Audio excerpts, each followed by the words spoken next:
احنا في موقف المظلات في حي الساحل في القاهرة.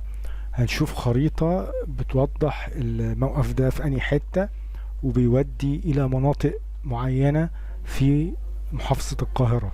ادي الخريطة، ادي منطقة شمال القاهرة، وادي موقف المظلات، وادي منطقة الساحل في القاهرة. ومن الموقف اللي احنا شفناه دلوقتي بيودي لمنطقة شرق القاهرة زي المطار، حي النزهة، مدينة نصر، مصر الجديدة، وحي المرج.